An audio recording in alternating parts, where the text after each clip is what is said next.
Hooke's law.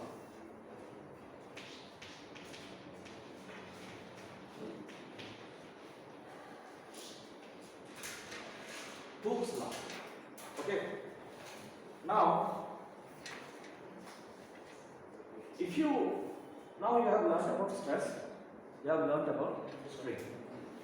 Now, if I draw a graph between the strain and the stress,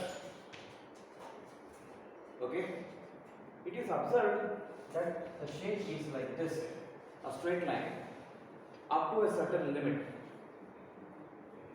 What is the meaning of this? If I take a sample, a metal, and I am applying, let us say, tensile force. Okay? See, the area is constant. What is increasing? Force is increasing. If the force is increasing, the stress is increasing. Right? So, when the stress is increasing, the stress and strain are proportional to each other. How? Whatever proportionality is there, direct proportionality is there. Direct proportionality is there. Okay? You are, again you put 20 Newton force. Some cross section area is there. 10 centimeters square. 20 became 30. See, initially force was 20 Newton. Area is how much? Let us say 5 centimeters square of this cross section. Cross section means I need to cut like this and see. The shape can be a circle, the shape can be a square, depending upon the object. Okay. So I put 20 Newton force. Then after some time I put 25. Then after some time I put 30. So I am increasing the force. So what is stress?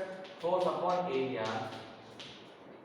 Area is constant. Force is increasing. Stress will increase or not?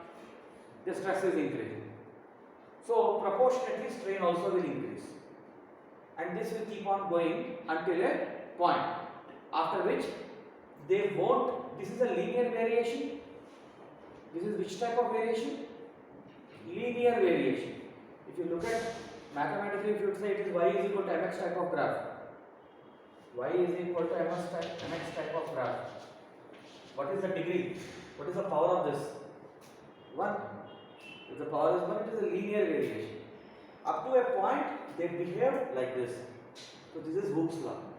And that point, till where they behave like this, that is stress is directly proportional to strain, is called proportionality limit.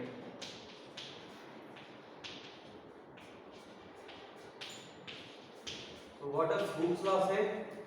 Up to the proportionality limit, if you take any material, you can take steel, you can take anything, you can take iron, you can take copper, you can take aluminum, all metals, they behave in a particular pattern.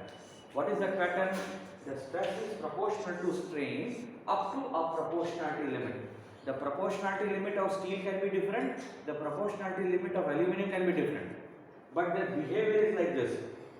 Okay? This is Hooke's law. Clear everyone? Now, if I calculate the slope of this graph, how do I get the slope of the graph? Change in y by change in x. Change in y by change in x, isn't it? So in the y direction, what is there? Sigma is there. Alright? Sigma means stress. So sigma upon E. This is what I get. This is the slope. So this slope is equal to a constant which is called Young's modulus. Young's modulus. It is called Young's modulus. Clear now? Whether you take the slope here, whether you take the slope here, whether you take the slope here, it is same only. Okay? So you get a property called Young's modulus. Young was the name of the scientist. So this Young's modulus value can change for different materials. You can see the table there. Page number 103. Lead, glass, aluminum, different values are given. Okay, different values are given, isn't it?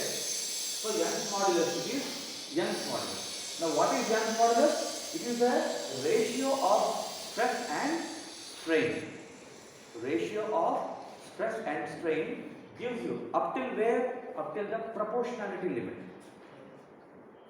Because till there only the graph is linear. After which the graph becomes something like this, then you cannot calculate here, no?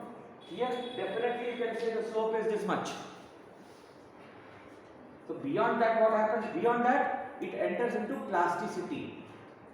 Up till this limit, the material behaves in an elastic way.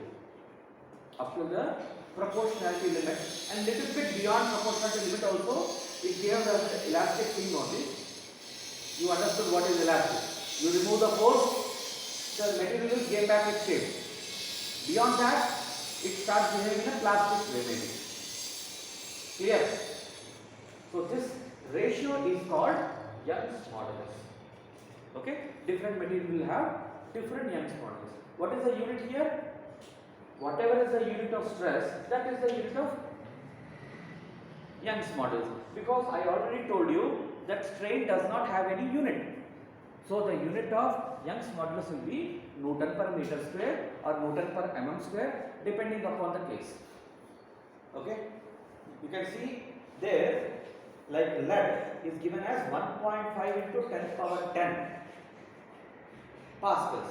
Pascal means Newton per meter square. Clear? So this is the definition of Young's modulus. Just write on this.